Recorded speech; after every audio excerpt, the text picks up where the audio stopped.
Em construção.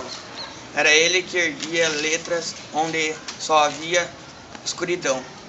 E o diabo, levando-o a um monte, mostrou-lhe no momento de tempo todos os reinos do mundo. E disse-lhe o diabo: Dar-te-ei todos este poder e a sua glória, porque a mim me foi entregue e dou a quem quero. Portanto, se tu me adorares, tudo será teu. E Jesus respondendo, disse-lhe: Vai-te, Satanás, porque está escrito: Adorarás ao Senhor teu Deus e só a Ele servirás. Lucas capítulo 4, versículos 5 ao 8. Era ele que erguia casas onde só havia chão. Como um pássaro sem asas, ele subiu com as asas que lhe brotavam na mão, mas tudo desconhecia de sua grande missão. Não sabia, por exemplo, que a casa de um homem é um templo, e um templo sem religião, como tampouco sabia que a casa que ele fazia, sendo a sua liberdade, era a sua escravidão. De fato, como podia um operário em construção compreender porque um tijolo valia mais do que um pão? Tijolos que empilhava com pá, cimento e esquadrilha. Quanto ao pão, ele o comia, mas fosse comer tijolo? E assim o operário ia com suor e com cimento, erguendo uma casa aqui, adiante um apartamento, além uma igreja à frente, um quartel e uma prisão de que sofreria não fosse eventualmente um operário em construção.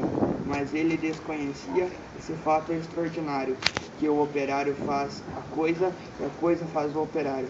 De forma que, certo dia, à mesa, ao cortar o pão, o operário foi tomado de uma súbita emoção, ao constatar, assombrado, que tudo naquela mesa, garrafa, prato, facão.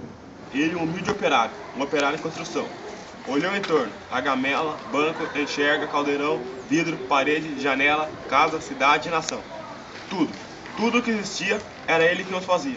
Ele, um humilde operário, um operário que sabia exercer a profissão. A homens do pensamento não sabereis nunca o quanto. Aquele humilde operário soube naquele momento, naquela casa vazia, que ele mesmo levantará. Um mundo novo nascia, de que sequer suspeitava. O operário emocionado olhou sua própria mão, sua rude mão de operário em construção, e olhando bem para ela, teve a segunda impressão, de que não havia no mundo coisa que fosse mais bela. Foi dentro dessa compreensão, desses dois solitários, que tal sua construção, cresceu também o operário, cresceu em alto e profundo, em largo e no coração, e como tudo que cresce, ele não cresceu em vão, pois além do que sabia exercer a profissão, o operário adquiriu uma nova dimensão, a dimensão da poesia. E um fato novo se viu, que a todos admirava. O que o operário dizia, outro operário escutava, e foi assim que o operário do edifício em construção, que sempre dizia sim, começou a dizer não, e aprendeu a notar coisas a que não dava atenção.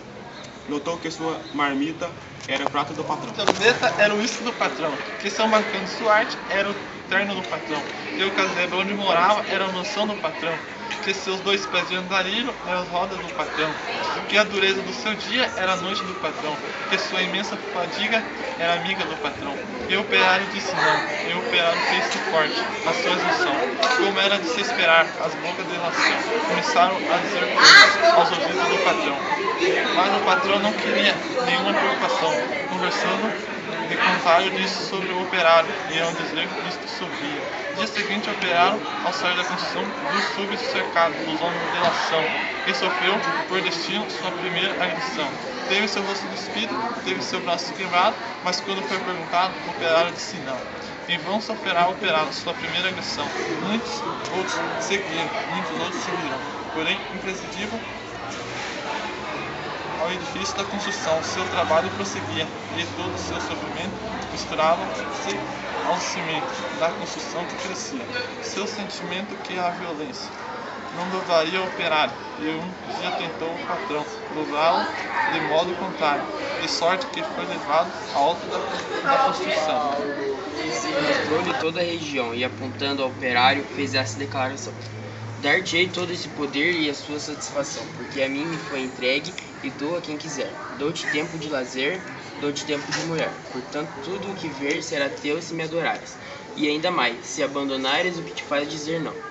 Disse e fitou o operário, que olhava e refletia, mas o que via o operário o patrão nunca veria. E o operário via casa, e dentro das estruturas via coisas e objetos, produtos e manufaturas, via tudo o que fazia o lucro de seu patrão. E em cada coisa que via, misteriosamente havia a marca de sua mão. E o operário disse não. Loucura, gritou o patrão. Não vês o que te dou? Mentira, disse o operário, não podes dar-me o que é meu. E um grande silêncio fez-se dentro de seu coração. Um silêncio de martírios, um silêncio de prisão. Um silêncio povoado de pedidos de perdão. Um silêncio apavorado com medo e solidão. Um silêncio de torturas e gritos de maldição. Um silêncio de fraturas a se arrastarem no chão. E o operário ouviu a voz de todos os seus irmãos. Seus irmãos que morreram por outros que viveram. Uma esperança sincera cresceu no coração. E dentro da tarde mansa agigantou-se a razão.